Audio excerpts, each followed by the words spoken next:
Crazy. Yeah, you were really having different weather and snow and things, too, that you don't usually have. Well, I'm 67. I remember when I was a little kid, probably in like third grade, we had a snowstorm in Seattle that dumped like maybe 2 feet of snow or 2.5, 3 feet of snow over about a week period.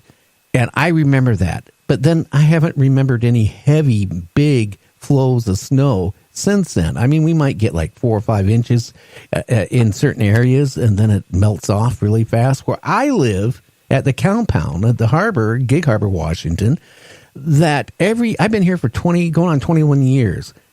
I remember getting snow 3-4 inches, and then like within a day it was gone. And then a lot of times we go without any snow at all. People think you live in the West Coast, you get snow all the time. No, that's not true. This time here, a couple of weeks ago, we got dumped within a day, 2.5 feet of snow. Crazy. People lost the internet. They lost power. The grocery stores were sold out of food within hours. It was chaos. It was crazy. Then a week goes by, hey, it looks like it's going to start melting. We got hit with snow again. This time it was only like 3 or 4 inches. And then a couple of days later, we got hit again. So things are changing, and it's kind of weird. Yeah, you're really having some big changes there. What's funny is that they'll say, well, it's only 1 degree. And that doesn't seem like much, but if you think of the whole Earth and how huge it is and how much it weighs and everything, a 1 degree temperature is a whole lot of heat.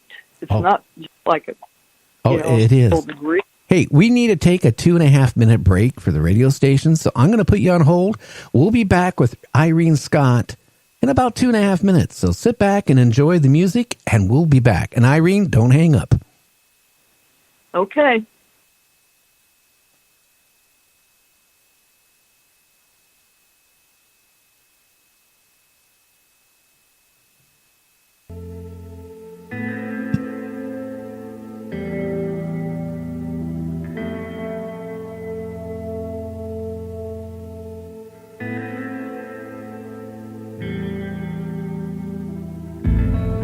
Over and over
If you would like to hear Night Dreams Talk Radio on your local radio station, let them know.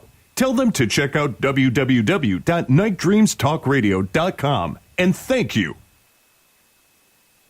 Do you have a paranormal story you want to share on Night Dreams Talk Radio? You could be a guest. Email us at nightdreamstalkradio@gmail.com.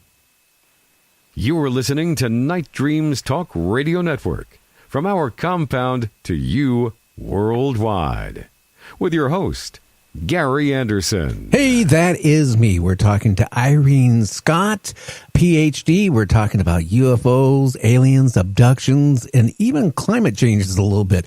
Iren, how you doing? Okay, just fine. Just remember, we only have 15 people listening, so it's nothing to be nervous about. The other almost million doesn't count. How's that? Yeah, that's okay. That's fine. So anyway, yeah, the climate thing is really weird. It's going on here, and I'm hearing it from friends that live all different parts of the country are telling me weird things is happening. We have never had a tornado here where I live, and back a few months ago we had a mini anyway, one come down and it took off a couple roofs of some businesses and roofs of people's houses, and one guy got hurt. We never had a tornado ever in my area, ever. And it's scary. These weird things are going on. Yeah, and I think you're getting more than a lot of people that you notice a change. There's enough going all along the coast there. There's a lot going on, such as in California and everything with the fires and mudslides and everything. And the heavy rain, too, that they've been getting off and on for the last few years. I mean, first they go in a drought for a long period. Now they got enough water. The people are saying, please stop the rain. Yeah. And I guess there's changes all over that are affecting a lot of animal life. Oh, it is. And that's, I'm wondering, maybe is that affecting where there's more sightings of UFOs lately because of our Earth changes that's going on? Are we coming down maybe to our final days on our planet? And so they're kind of studying us to see how we respond and keeping, basically, watching Earth to see, how long it takes before it's inhabitable, where people can't live on it anymore. Well, I hope that doesn't happen. I guess it kind of happened to Mars, but then Mars is a lot different because it doesn't have much atmosphere and it's smaller. Apparently it had running water, though, at one time and that sort of thing. Well, at one time, too, they figure it did have atmosphere. I'm just wondering if there was a civilization on Mars. And one day they had a big war. And all of a sudden, the atmosphere was blown out. And they lost the atmosphere. And that was the end of life on Mars. And then sometimes I wonder, are we the Martians ourselves, the survivors that came to this planet and, populated it? I don't know. Well, it's something that used to be science fiction, but I think they found actual meteorites here that they think come from Mars. So I guess there's some interchange of, like when a asteroid hits or a meteor hits, things fly into space and they go from one planet to another. So it's kind of funny. Maybe Earth life has spread some in different places.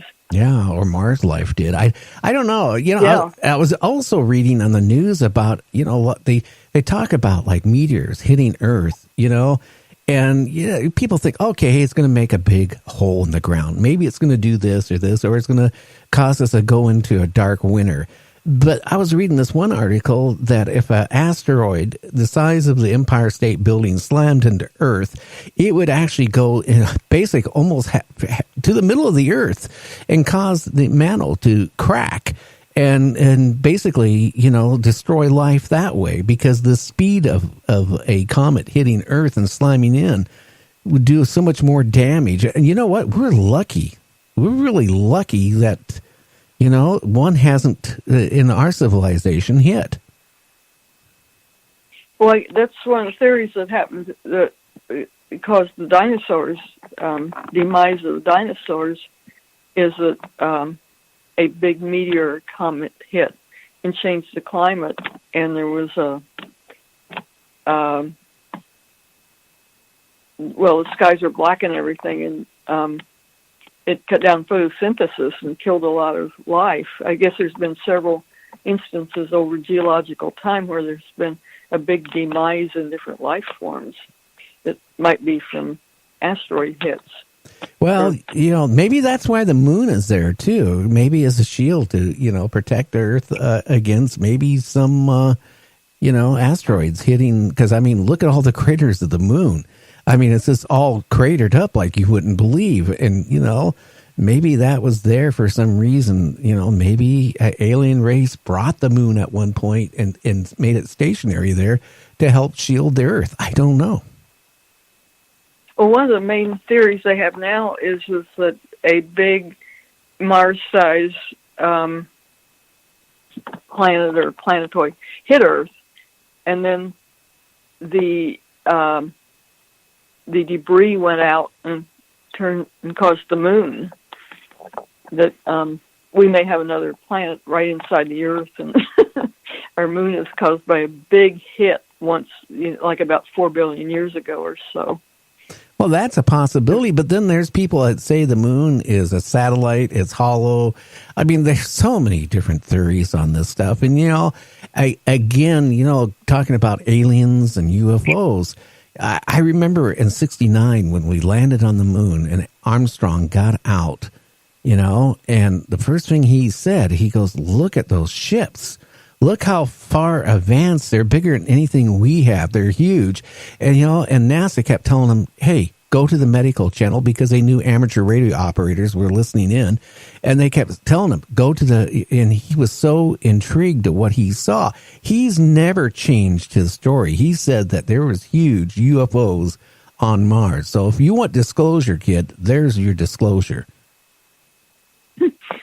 Yeah, it'd be nice if somebody had recorded that and kept it.